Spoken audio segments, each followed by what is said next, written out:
우리가 인생을 살아간다는 것은 사막을 걷는 것과 같습니다. 길이 보이지 않는 여행, 모래바람으로 수시로 뒤바뀌는 길, 언제 닥칠지 모르는 모래의 폭풍, 극심한 더위와 추위, 모래 언덕의 시야를 가려 아무것도 보이지 않는 미래에 대한 불안, 신기루의 유혹, 목마름의 고통. 그런데 놀라운 사실은 그런 사막을 떠나지 않고 거기서 살고 있는 사람들이 있다는 것입니다. 더욱이 이런 사막 여행을 즐기고 사막에 도전하는 사람들이 있습니다. 그 이유를 아십니까? 모든 사막은 샘을 가지고 있기 때문입니다. 오아시스는 산에도 강에도 없습니다. 바다에도 없습니다. 오아시스는 오직 사막에만 존재합니다. 우리 인류에게 아름다운 교훈을 가르쳐온 어린 왕자의 생텍쥐페리가 우리에게 가르쳐주고 있는 소중한 교훈이 바로 그것입니다. 이 책에서 주인공 어린 왕자는 계속해서 사막은 아름답다라고 말합니다. 사막이 아름답다니요?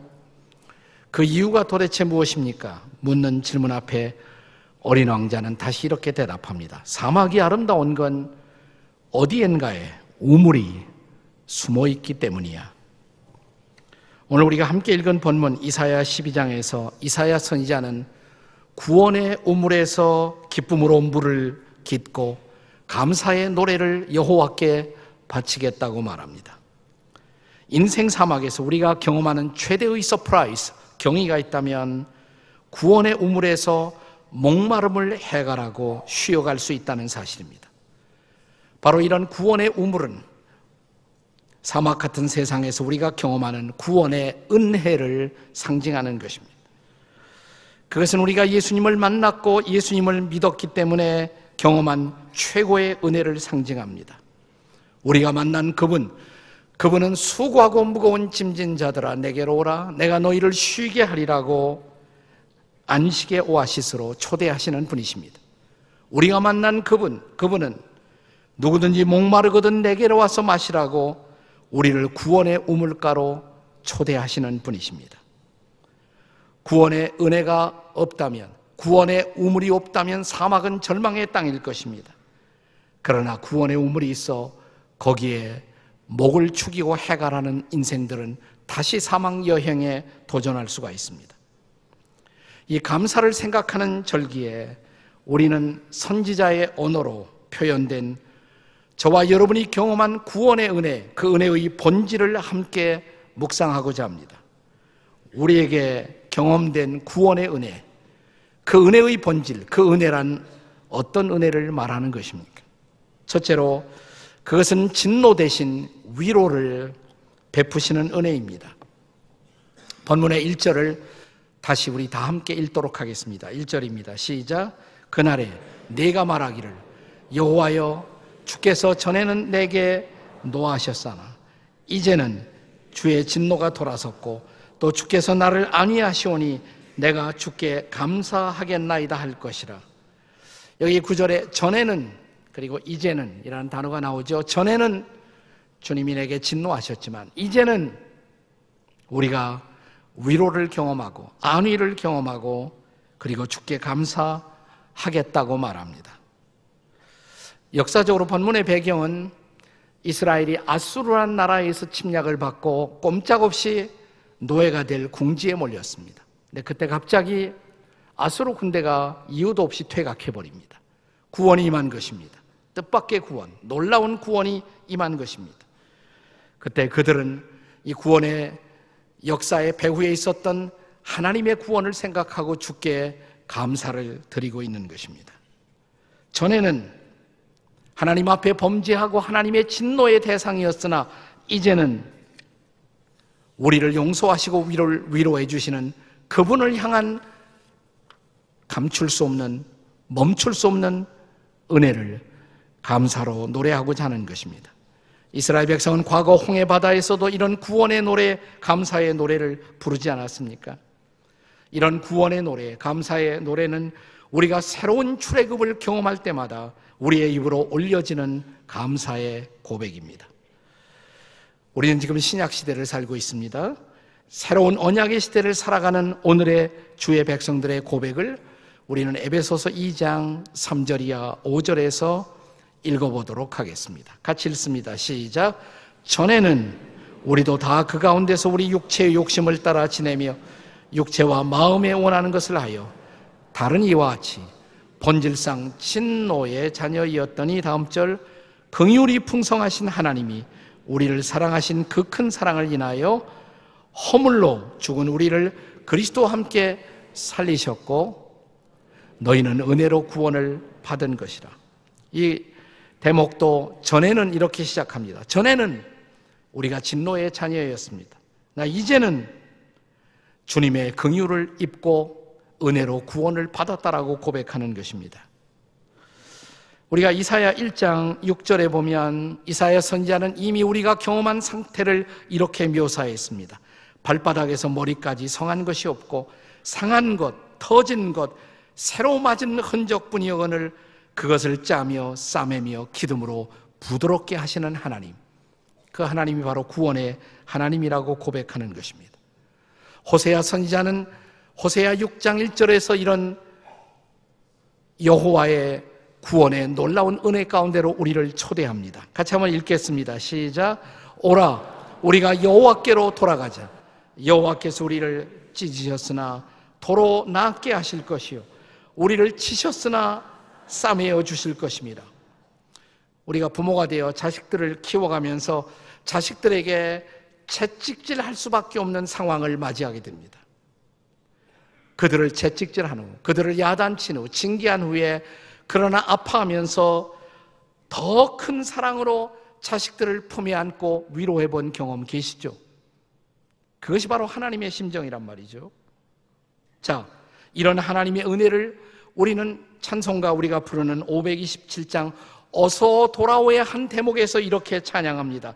때리시고 어루만져 위로해 주시는 우리 주의 넓은 품, 바로 그 품에서 우리는 주의 구원을 체험하고 주의 놀라운 위로를 체험하는 것입니다. 전에는 진노의 대상이었습니다. 그러나 이제는 하나님의 긍휼의 대상이 된 것입니다. 이것이 바로 우리가 체험한 구원의 은혜의 본질인 것입니다. 자, 이사야 선지자는 우리가 경험한 이 은혜를 또 이렇게 표현합니다. 두 번째로 두려움 대신 신뢰로 살게 하신 은혜라고 말합니다. 자, 본문의 2절의 말씀을 다시 한번 읽겠습니다. 다 같이 읽습니다. 보라, 하나님은 나의 구원이시라. 내가 신뢰하고 두려움이 없으리니 주 여호와는 나의 힘이시며 나의 노래이시며 나의 구원이십니다.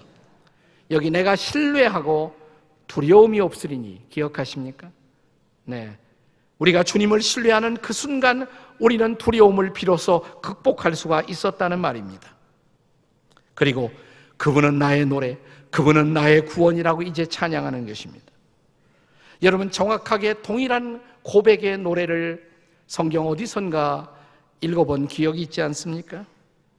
그렇습니다. 홍해바다의 기적을 체험했을 때였습니다. 자, 앞에는 넘실대는 홍해바다, 뒤에는 바로의 군대의 추격, 나갈 길이 없어요. No exit, no way. 이제 살 길이 없습니다. 이 절박한 상황 속에서 이스라엘을 위해서 하나님께 중보하던 모세에게 하나님이 주셨던 말씀 기억하시나요? 출애굽기 14장 13절입니다. 같이 읽겠습니다. 시작. 너희는 두려워하지 말고 가만히 서서 여호와께서 오늘 너희를 위하여 행하시는 구원을 보라고.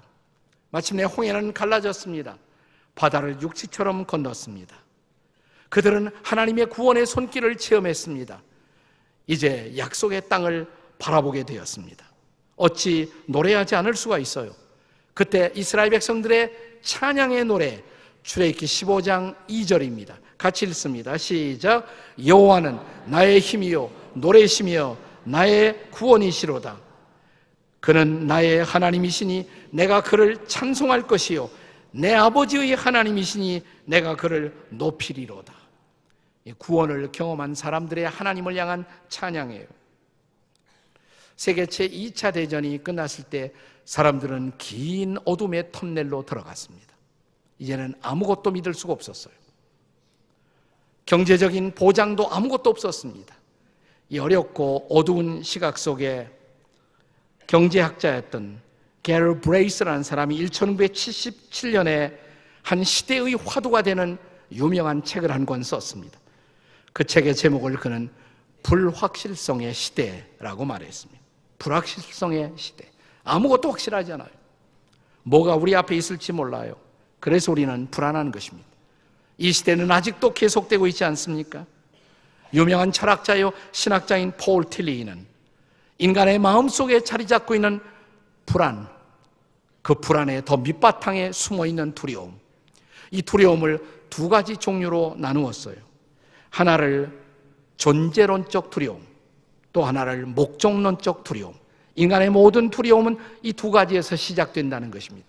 첫째, 존재론적인 두려움. 나라는 존재가 언제 어떻게 없어질지 몰라요. 죽음이 우리에게 찾아오고 있다는 사실입니다. 우리는 불안할 수밖에 없죠. 그러나 또 하나, 목적론적인 두려움. 내가 살아있다 해도 왜 살아있는지 몰라요. 무엇을 위해서 사는지 몰라요. 목적을 잃어버린 방황. 여기 인간의 마음의 근저에서 우리를 붙들고 있는 두려움과 불안이 있는 것입니다.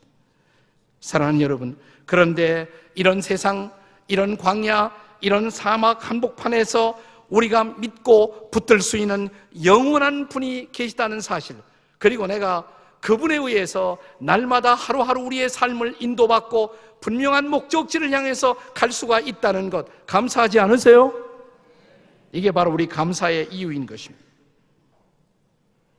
사랑하는 딸이 불치의 병에 걸렸을 때 말할 수 없는 두려움으로 죽어가는 딸의 모습을 바라보고 있던 회당장 야이로, 그런데 그 집에 찾아오신 예수님, 이 사람을 향해서 이렇게 복음을 선포하십니다.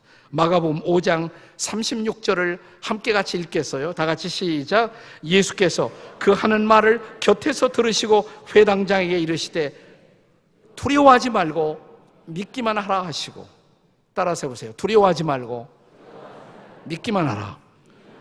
두려워하지 말고 믿기만 하라. 두려워하지 말고 믿기만 하라. 두려워하지 말고 믿기만 하라. 하루 종일 해볼까요? 네, 옆에 있는 분들에게 두려워하지 말고 믿기만 하십시오. 다 같이 시작. 두려워하지 말고 믿기만 하십시오. 이 두려워할 수밖에 없는 세상, 사막 같은 세상 한복판에서 두려움 대신에 믿음으로 날마다를 살게 하신 하나님, 이것이 오늘 우리가 감사의 절기를 지키는 중요한 이유인 것을 믿으시기 바랍니다. 이것이 구원의 은총의 본질이에요. 자, 우리가 경험한 구원의 은혜, 그것을 이사야 선지자는 또 이렇게 표현합니다. 세 번째로, 목마름 대신 기쁨으로 해갈하게 하신 은혜라고. 자, 더 이상 나는 목말랄 필요가 없다는 것입니다. 내 목마름을 해갈하는 놀라운 생수를 마셨기 때문입니다. 평생 목말라 이 남자에서 저 남자에게로, 이 자리에서 저 자리로 삶의 목표와 삶의 대상을 옮겨갔지만 도무지 목마름을 해결할 수 없었던 불쌍한 한 여인. 네, 이 여인이 어느 날 예수 그리스도를 만났을 때 복음을 듣습니다. 자, 요한복음 4장 14절의 말씀 다 같이 한번 읽겠습니다. 다 같이 시작. 내가 주는 물을 마시는 자는 영원히 목마르지 아니하나니 내가 주는 물은 그 속에서 영생하도록 솟아나는 샘물이 되리라. 믿으십니까? 이것이 복음이 아닌가요? 내 안에서 영생하도록 솟아나는 샘물. 행복이 내 안에 있다는 말이에요. 행복이 내 바깥에 있는 것이 아니에요. 환경에 의존하는 행복이 아니에요. 예수를 믿었더니 내 속에서 솟아나는 샘물, 내 안에 행복의 샘터를 갖게 된 것입니다. 자, 이 샘물을 마신 이 여인, 사마리아 여인의 반응을 기억하시나요? 자, 우물가에 물길러 왔어요. 그런데 물길을 생각도 안 하고 물동이를 버려두고 새롭게 찾은 행복을 전하기 위해서 동네로 들어가 이 여인은 외치기 시작합니다. 내가 메시아를 만났다고. 그분이 나에게 목마르지 않는 행복을 주었다고. 사랑하는 여러분, 이사야 선지자는 이 구원의 의물에서 생수의 은혜로 해갈한 기쁨, 이 넘치는 구원의 기쁨을 이제는 온 만방에 전하겠다고 선포하지 않습니까? 그것이 본문의 4절이에요. 4절 말씀 다 같이 읽겠습니다. 시작. 그날에 너희가 또 말하기를 여호와께 감사하라. 그의 이름을 부르며 그의 행하심을 만국 중에 선포하며 그의 이름이 높다 하라. 우리가 감사의 축제를 지금 갖는 이유, 그리고 교회를 통해서 선교의 행진을 계속하는 이유, 우리가 이 샘물을 마시고 이 구원을 체험하고 이 구원의 주님을 만났기 때문인 것입니다. 이 우물가의 감사, 내 목마름을 해결할 수 있었던 놀라운 감사를 탁월한 시어로 표현했던 이혜인 시인의 시 가운데 제가 좋아하는 우물가의 사마리아 여인처럼을 다시 한번 소개해드리고 싶습니다. 언제나 일상의 우물가에서 작고 초라한 두레박으로 당신께 물을 길어드린 저에게 이제는 두레박 없이도 물 깃는 법을 거듭 깨우쳐 주시렵니까? 당신이 깊고 맑은 우물 자체로 제 곁에 계신 순간부터 저의 매일은 새로운 축제입니다. 긴 세월 고여왔던 슬픔과 목마름도 제 항아리 속의 물방울처럼 일제히 웃으며 일어섭니다. 당신을 만난 기쁨이 하도 커서 제가 죄인임을 잠시 잊더라도 용서해 주시겠지요? 주님, 당신을 사랑하는 기쁨은 참으로 감출 수가 없습니다. 물동이를 버려두고 동네로 뛰어나간 우물가의 사마리아 여인처럼 저도 이제는 더 멀리 뛰어가게 하소서. 더 많은 이들을 당신께 데려오기 위하여, 그리고 생명의 물 이야기를 하기 위하여. 이 설교의 화두에 소개했던 생텍쥐페리의 어린 왕자의 레슨을 다시 기억하고 싶습니다. 사막이 아름다울 수 있는 이유, 무엇 때문이라고요? 사막에 우물이 감춰져 있기 때문입니다. 인생의 사막에서 만난 구원의 우물, 예수 그리스도, 그분을 통해서 목마름을 해결할 수 있었던 이 놀라운 은총. 그렇습니다. 사막은 아직도 견디기 힘든 모래 폭풍을 연출하고 있습니다. 사막은 아직도 우리를 힘겹게 주저앉히는 여러 가지 고통을 던져주고 있습니다. 사막은 우리의 눈을 뜰 수 없는 모래바람을 일으키고 있습니다. 그래도 우리는 말합니다. 어린 왕자와 더불어 같이 말하고 싶은 것이 있습니다. 사막은 아름다운 곳이라고. 왜냐하면 여기서 우리는 구원의 우물을 발견했기 때문에, 거기서 생수를 마셨기 때문에, 내 목을 해결하는 놀라우신 분을 만났기 때문에, 그렇습니다. 그 예수님 때문에 우리는 말합니다. 사막은 아름다운 곳이라고. 인생은 살만한 것이라고. 인생은 아름다운 것이라고. 인생은 수없이 많은 모래바람을 일으키며 우리에게 고통과 좌절과 눈물과 아픔을 이 순간도 우리에게 주고 있지만은, 그럼에도 불구하고 우리는 감히 이 감사의 절기에 선포합니다. 인생은 살만한 것이고 인생은 아름다운 것입니다. 왜냐하면 여기서 만난 우리의 생수 되시는 예수님 때문입니다. 나를 위해 죽으시고 나를 위해 부활하신 예수 그리스도, 자신의 생명까지 허락하시고 이제 부활하시사 내 손을 잡아 일으켜주시는 바로 그분과 함께 나는 사막의 여정을 마침내 완주할 것입니다. 그래서 우리는 고백합니다. 사막은 아름다운 것입니다.